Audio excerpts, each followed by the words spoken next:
Times TV critic Judy Berman breaks down her top new TV shows of February 2024. When I was up there, the only thing I could focus on was getting back to my daughter. I miss you, Mummy. Will you be careful out there? Mummy, who was that? That was you and me right before the accident. Berman writes, Joe Erickson, an astronaut played by Noomi Rapace, appears to be losing her mind in the opening scenes of the gripping Apple TV Plus thriller Constellation. Holed up in a cabin in snowy northern Sweden with her 10-year-old daughter Alice, Joe dashes out into the frigid night in pursuit of another voice screaming, "Mama." Little of what we see in these first few minutes makes sense, but the disconcerting sequence sets up a smartly paced sci-fi epic that is as perceptive about human psychology as it is about quantum physics. What is it that you two do? We're software engineers.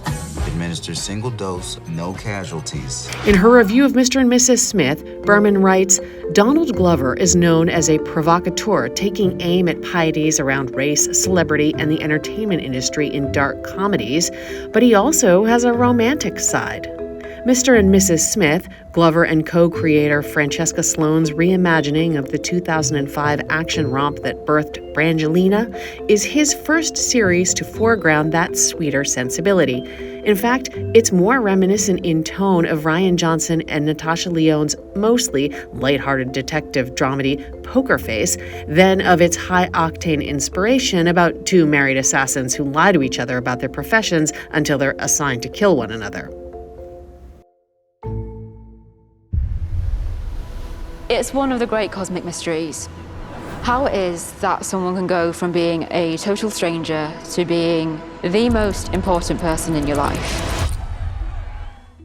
Of One Day on Netflix, Berman says, the second coming of age that happens in early adulthood is the subject of this charming and perceptive Netflix dramedy. The series is also a love story with a controversial ending, as millions who read the mega-hit novel by David Nichols or watched the disappointing film adaptation starring Anne Hathaway and Jim Sturgis are already aware. But its lead writer Nicole Taylor's patient attention to the two protagonists' evolution from wide-eyed students into adults weathered by life's vicissitudes, much more than the will they or won't they plot that defines this lovely retelling. Even if you don't like the destination, it's a journey worth taking. A case came in this morning that only 2 delusional narcissists would attempt, and they asked for you. In a fun way or like a weird way? Berman says humanoid alien best friends Dr. Slake and Dr. Clock are star surgeons at an intergalactic hospital where their challenges include defusing a literal anthropomorphic sex bomb. They occupy a candy-colored universe where talking yellow whales are motor vehicles, and the hospital admin is a two-headed creature who's always playing good cop, bad cop with themselves.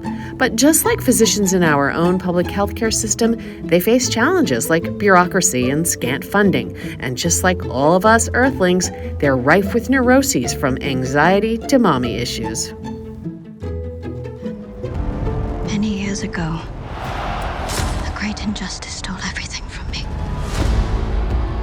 I've learned one truth, that enemies are everywhere and friends nowhere.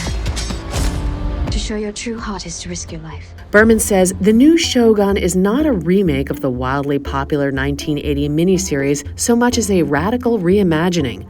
Adapted directly from James Clavell's best-selling 1975 novel, this sprawling, 10-part historical drama takes a far broader view than its predecessor, moving beyond the Western outsider's perspective to survey a fracturing society that is just as baffled by this interloper's ways as he is by theirs.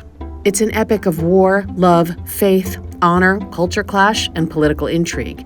And at a time when so many of TV's biggest swings have yielded at least partial misses, FX's Shogun stands apart as a genuine masterpiece. Hey, you think I can get my own cell? You know, I'm a danger to myself. And I ain't never run from nothing but the police.